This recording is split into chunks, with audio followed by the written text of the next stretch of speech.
आज हम class 12th की बिजनेस स्टडीज़ की 5th यूनिट ऑर्गेनाइजेशन या ऑर्गेनाइजिंग है जो उसको कंप्लीट करेंगे। सबसे फर्स्ट हमारा है introduction of organising. Organising is one of the key managerial function. जो हमारा ऑर्गेनाइजिंग है, संगठन है, वो हमारे प्रबंध के कार्यों में एक बहुत ही महत्वपूर्ण की है या बहुत ही महत्वपूर्ण कार्य है। दैट डील्स विद, जो डील करता है या that deals with creating a proper structure of roles and relationships. जो हमारी भूमिका है या हमारे रोल्स है या रिलेशनशिप है, उनकी एक उचित जो संरचना है वो बनाने से संबंधित है। It ensure that work is divided properly है, ये सुनिश्चित करता है कि जो हमारा कार्य पूरी तरह से या फिर प्रॉपरली उसका बंटवारा कर दिया गया हो। रिस्पॉन्सिबिलिटी आर असाइंड, जो जिम्मेदारी है वो सौंप दी गई हो। And coordination among employees is maintained, और जो हमारे एम्प्लॉयज़ हैं उनके बीच में अच्छा सा समन्वय है वो स्थापित कर दिया गया हो। जो हमारी ऑर्गेनाइजिंग जो गोल है उसको अचीव करने में हमारे लिए बहुत ही फ़ायदेमंद रहता है। उसके बाद हमारा है कॉन्सेप्ट ऑफ ऑर्गेनाइजिंग। ऑर्गेनाइजिंग की अवधारणा। Organising refers to process of identifying and grouping activities. जो संगठन है वो एक ऐसी प्रक्रिया है जिसके अंदर कार्य की या फिर क्रियाओं की पहचान की जाती है और उनको एक समूहीकरण का किया जाता है। Assigning them to appropriate individuals, उनको जो व्यक्ति उसको करने के लायक उस व्यक्ति को सौंप दिया जाता है। डिफाइनिंग देयर अथॉरिटीज़, उनकी जो जिम्मेदारी है, अथॉरिटीज़ है, वो उनको डिफाइन कर दी जाती है। एंड रिस्पॉन्सिबिलिटी, और उनकी जिम्मेदारियों को भी और उनके अधिकारों को भी। And establishing coordination between different level of management, और जो मैनेजमेंट के अलग अलग लेवल हैं उनके बीच में एक अच्छा जो कोऑर्डिनेशन है वो स्थापित किया जाता है। It transforms plan into workable structures, ये हमने जो सोचे है, जो हमने प्लानिंग की है, उसको व्यावहारिक संरचना में परिवर्तित करने का कार्य करता है। उसके बाद हमारे आता है इंपॉर्टेंस ऑफ ऑर्गेनाइजिंग। ऑर्गेनाइजिंग या फिर संगठन की क्या महत्व है। फर्स्ट है क्लियरिटी इन वर्किंग रिलेशनशिप, जो हमारे कार्य से संबंधित उनके जिसके जो कार्य के साथ जो संबंध है उनको आसानी से स्पष्ट किया जाता है। It defines authority and responsibility among employees, जो हमारे कर्मचारी हैं उनकी अधिकार और जिम्मेदारियों को परिभाषित करता है। ऑप्टिमम यूटिलाइजेशन ऑफ रिसोर्सेज, हमारे संसाधनों है उनका उचित प्रयोग करने में ये हमारी मदद करता है। स्पेशलाइजेशन, इसमें जो कार्य है उसको उसी व्यक्ति को सौंपा जाता है जो व्यक्ति उस कार्य में बिल्कुल निपुण हो, उसके पास दक्षता हो और विशेषज्ञता हो। Coordination harmonies the effort of different departments, अलग अलग जो हमारे डिपार्टमेंट्स हैं उनके प्रयासों में कोऑर्डिनेशन स्थापित करने की इसमें कोशिश की जाती है। अडेप्टेबिलिटी टू चेंज, जो हमारे परिवर्तन है उसको के लिए भी ये अनुकूलशीलता पैदा करते हैं, ताकि जो हमारे संगठन में अगर एक्सटर्नल चेंज के कारण कोई चेंजेज हो हमारे फर्म में तो जो हमारे एम्प्लॉयज़ है उसको आसानी से एक्सेप्ट कर ले। एक्सपेंशन एंड ग्रोथ, ये हमारे फर्म के विकास और विस्तार में भी हमारे लिए एक अच्छी जो रूपरेखा है वो तैयार करता है। उसके बाद हमारे आते हैं प्रोसेस ऑफ ऑर्गेनाइजिंग। ऑर्गेनाइजिंग क्या प्रोसेस है। First identification and division of work, सबसे पहले हम कार्य की पहचान करते हैं, उसका बंटवारा करते हैं।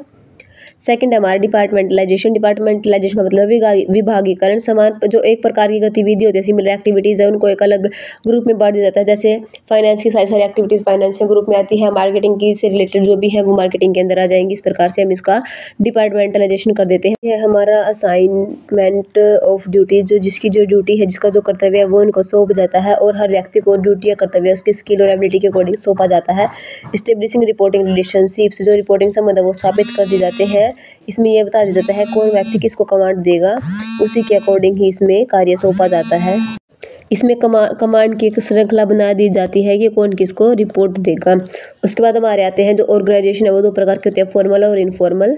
सबसे पहले हमारा फॉर्मल ऑर्गेनाइजेशन। फॉर्मल ऑर्गेनाइजेशन हमारा होता है औपचारिक संगठन होता है जिसको स्वयं तैयार किया जाता है। इसका तैयार करने का कोई विशेष उद्देश्य होता है। सबसे पहले हम इसको पढ़ते हैं। Formal organisation is a structure that is deliberating creating to achieving specific objective. Informal organisation arises responsibility based on personal relationship and common interests.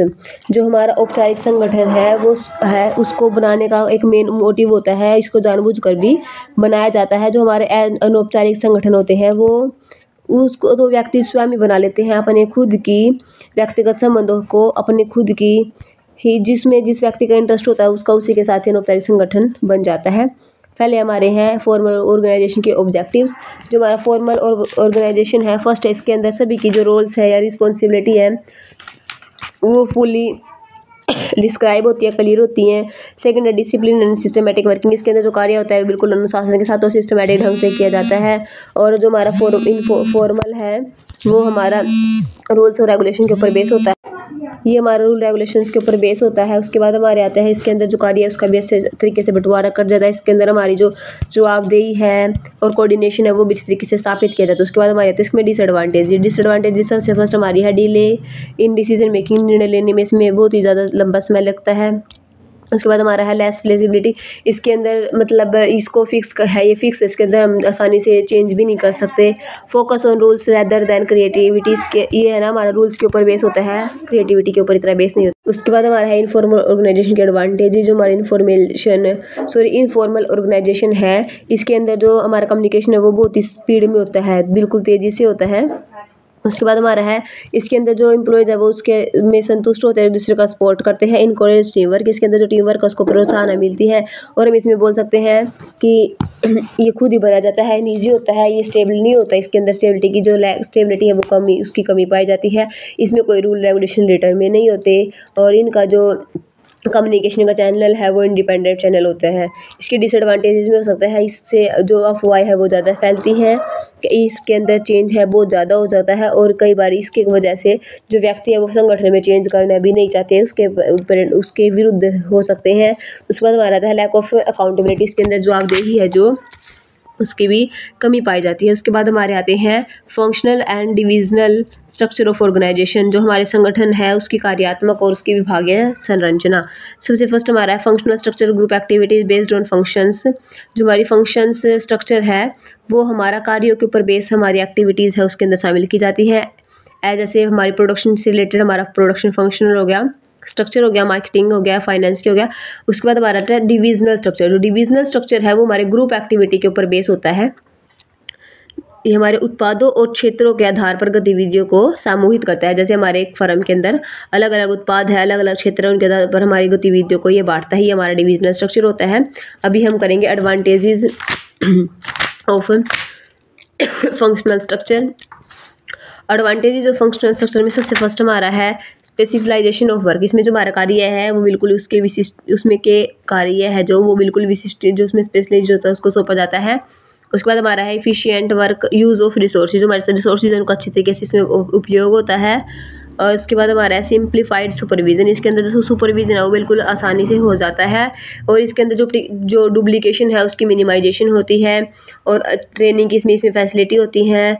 और इसमें हर एक कार्य की इक्वल वेटेज होती है। इसके अंदर जो कोऑर्डिनेशन है वो भी अच्छी तरीके से स्थापित हो जाता है, या उसे भी इसकी एडवांटेजेस हो सकते हैं। उसके बाद हमारे आते हैं इसके नुकसान या फिर इसके डिसएडवांटेजेस क्या है। फर्स्ट है lake of coordination between departments, जो हर डिपार्टमेंट है उनके बीच में जो कोऑर्डिनेशन है, समन्वय है, उसकी कमी पाई जाती है। डिले इन डिसीजन, जिसमें डिसीजन लेने में भी देरी होती है। और उसके बाद इसमें हो सकता है कॉन्फ्लिक्ट ऑफ इंटरेस्ट, जो इसमें बहुत ज़्यादा इंटरेस्ट की रुचि की वजह से भी इनमें कॉन्फ्लिक्ट या फिर तनाव भी मिल सकता है। ये हमारे इसकी डिसएडवांटेजेस थी। और इसके जो हमारा फंक्शनल स्ट्रक्चर है वो स्टेबिलिटी उसकी कहाँ कहाँ पे है। यहाँ पर हमारा बिजनेस बहुत ज़्यादा बड़ा होता है, वहाँ पर जो फंक्शनल स्ट्रक्चर है वो यूज़ हो सकता है। जहाँ पर सिर्फ एक ही प्रोडक्ट की बिक्री होती है, जहाँ पर हमारी हायर डिग्री होती है स्पेशलाइजेशन की ज़रूरत की, सिर्फ वहीं पर ही ये जो स्ट्रक्चर है फंक्शनल का ये लागू हो सकता है। उसके बाद हमारा जो डिविजनल स्ट्रक्चर है उसके एडवांटेजेस हैं। फर्स्ट है क्विक डिसीजन, इसके अंदर जो डिसीजन है वो बिल्कुल क्विकली लिया जाता है। उसके बाद हमारा है अकाउंटेबिलिटी फॉर परफॉर्मेंस, इसके अंदर जो परफॉर्मेंस है, प्रदर्शन है, उसके लिए अकाउंटेबिलिटी जवाबदेही होती है। उसके बाद हमारा आता है in college competition and innovation, इसके अंदर कंपटीशन और नए नवाचार है उसको प्रोत्साहित किया जाता है। उसके बाद हमारे आते हैं इसके disadvantages. First duplication of resources, जिसके अंदर जो संसाधन है उसका दोहराव होता है, उसका डुप्लीकेशन पाया जाता है। हायर कॉस्ट ऑफ ऑपरेशंस, जो संचालन है, परिचालन है, उसकी हाईएस्ट कॉस्ट लगती है।